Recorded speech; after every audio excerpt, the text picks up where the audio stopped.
Chapter 17. Mrs. Driver was short with Crampville that evening. She would not sit down and drink with him as usual, but stumped about the kitchen, looking at him sideways every now and again out of the corners of her eyes. He seemed uneasy, as indeed he was. There was a kind of menace in her silence, a hidden something which no one could ignore. Even Aunt Sophie had felt it when Mrs. Driver brought up her wine. She heard it in the clink of the decanter against the glass as Mrs. Driver set down the tray, and in the rattle of the wooden rings as Mrs. Driver drew the curtains. It was in the tremble of the floorboards as Mrs. Driver crossed the room, and in the click of the latch as Mrs. Driver closed the door. "What's the matter with her now?" Aunt Sophie wondered, vaguely, as delicately, ungreedily, she poured the first glass.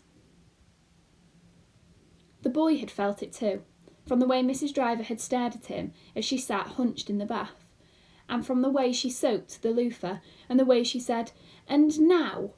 She had scrubbed him slowly, with a careful, angry steadiness, and all through the bathing time she did not say a word. When he was in bed, she had gone through all his things, peering into cupboards and opening his drawers. She had pulled his suitcase out from under the wardrobe and found his dear dead mole, and his hoard of sugar lumps, and her best potato knife. But even then she had not spoken. She had thrown in the mole into the waste paper basket and had made angry noises with her tongue. She pocketed the potato knife and all the sugar lumps. She had stared at him a moment before she turned the gas low. A strange stare it had been, more puzzled than accusing. Mrs. Driver slept above the scullery. She had her own back stairs. That night she did not undress. She set the alarm for midnight and put it where the tick would not disturb her, outside her door. She unbuttoned her tight shoes and crawled, grunting a little, under the eiderdown. She had barely closed her eyes, as she told Crampville afterwards, when the clock shrilled off, chattering and rattling on its 4 thin legs on the bare boards of the passageway. Mrs. Driver tumbled herself out of bed and fumbled her way to the door. "Shush!" she said to the clock, as she felt for the catch. "Shush!" and clasped it to her bosom. She stood there, in her stocking feet, at the head of the scullery stairs. Something, it seemed, had flickered below, a hint of light. Mrs. Driver peered down the dark curve of the narrow stairway. Yes, there it was again, a moth-wing flutter. Candlelight, that's what it was. A moving candle, beyond the stairs, beyond the scullery, somewhere within the kitchen. Clock in hand, Mrs. Driver creaked down the stairs in her stockinged feet, panting a little in her eagerness. There seemed a sigh in the darkness, an echo of movement, and it seemed to Mrs. Driver, standing there on the cold stone flags of the scullery, that this sound, that was barely a sound, could only mean one thing. The soft swing-to of the green baize door, that door which led out of the kitchen into the main hall beyond. Hurriedly, Mrs. Driver felt her way into the kitchen and fumbled for matches along the ledge above the stove. She knocked off a pepper pot and a paper bag of cloves, and glancing quickly downwards saw a filament of light. She saw it in a second before she struck a match. A thread of light, it looked like, on the floor beside her feet. It ran in an oblong shape, outlining a rough square. Mrs. Driver gasped and lit the gas, and the room leapt up around her. She glanced quickly at the baize door. There seemed to her a startled eye of quiver of movement in it, as though it had just swung to. She ran to it and pushed it open, but the passage beyond was still and dark, no flicker of shadow nor sound of distant footfall. She let the door fall to again and watched it as it swung back, slowly, regretfully, held by its heavy spring. Yes, that was the sound she had heard from the scullery, that sighing whisper like an indrawn breath. Cautiously clutching back her skirts, Mrs. Driver moved towards the stove. An object lay there, something pinkish, on the floor beside the jutting board. Ah, she realised, that board, that was where the light had come from. Mrs. Driver hesitated and glanced about the kitchen. Everything else looked normal and just as she had left it. The plates on the dresser, the saucepans on the wall, and the row of tea towels hanging symmetrically on their string above the stove. The pinkish object she saw now was a heart-shaped cashew box, one that she knew very well.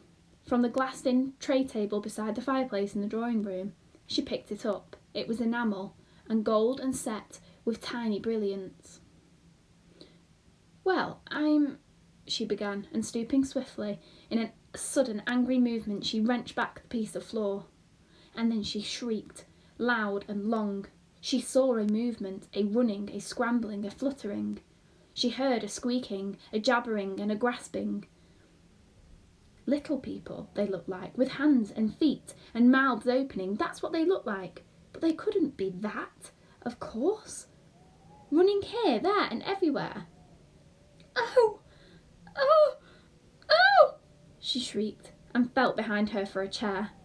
She clambered onto it, and it wobbled beneath her, and she climbed, still shrieking, from the chair to the table. And there she stood, marooned, crying and gasping and calling out for help, until after hours, it seemed, there was a rattling at the scullery door. Crampfurl it was, roused at last by the light and noise. "What is it?" he called. "Let me in." But Mrs. Driver would not leave the table. "A nest! A nest!" she shouted. "Alive and squeaking!"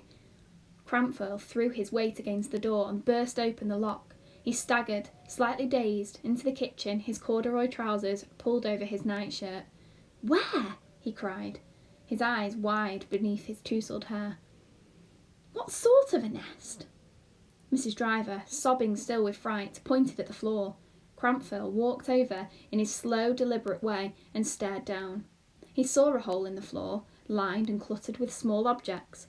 Children's toys, they looked like, bits of rubbish. That was all. "It's nothing," he said after a moment. "It's that boy, that's what it is." He stirred the contents with his foot, and all the partitions fell down. "There ain't nothing alive in there." "But I saw them, I tell you," gasped Mrs. Driver. "Little people, like with hands, or mice dressed up." Crampfurl stared into the hole. "Mice dressed up?" he repeated uncertainly. "Hundreds of them," went on Mrs. Driver, "running and squeaking. I saw them, I tell you." "Well, there ain't nothing there now," said Crampfurl, and he gave a final stir round with his boot. "Then they run away," she cried, "under the floor, up inside the walls. The place is alive with them." "Well," said Crampfurl stolidly, "maybe. But if you ask me, I think it's that boy, where he hides things." His eye brightened, and he went down on one knee. "Where's he got the ferret? I shouldn't wonder." "Listen," cried Mrs. Driver, and there was a despairing note in her voice. "You've got to listen. This wasn't no boy, and it wasn't no ferret." She reached for the back of the chair and lowered herself clumsily onto the floor. She came beside him to the edge of the hole. "They had hands and faces, I tell you. Look," she said, pointing. "See that? It's a bed. And now I come to think of it, one of them was in it." "Now you come to think of it," said Crampfurl. "Yes," went on Mrs. Driver firmly, "and there's something else I come to think of. Remember that girl, Rosa Pickhatchet? The one that was simple? Well, simple or not, she saw one on the drawing room mantelpiece with a beard." "One what?" asked Crampfurl. Mrs. Driver glared at him. "What I've been telling you about. One of these mice dressed up," said Crampfurl. "Not mice!" Mrs. Driver almost shouted. "Mice don't have beards." "But you said," began Crampfurl. "Yes, I know I said it. Not that these had beards. But what would you call them? What could they be but mice?" "Not so loud," whispered Crampfurl. "You'll wake the house up." "They can't hear," said Mrs. Driver. "Not through the baize door." She went to the stove and picked up the fire tongs. "And what if they do? We ain't done nothing, moreover." And she went on. "And let me get at that hole." One by one, Mrs. Driver picked things out, with many shocked gasps, cries of amazement, and "Did you evers?" She made 2 piles on the floor. One of valuables, one of what she called rubbish. Curious objects dangled from the tongs. Would you believe it? Her best lace handkerchiefs. Look, here's another, and another. And my big mattress needle. I knew I had one. My silver thimble, if you please, and one of hers. And look, oh my, at the wools, the cottons. No wonder you can never find a reel of white cotton if you want to. Potatoes, nuts. Look at this. A pot of caviar. Caviar. No, it's too much. It really is.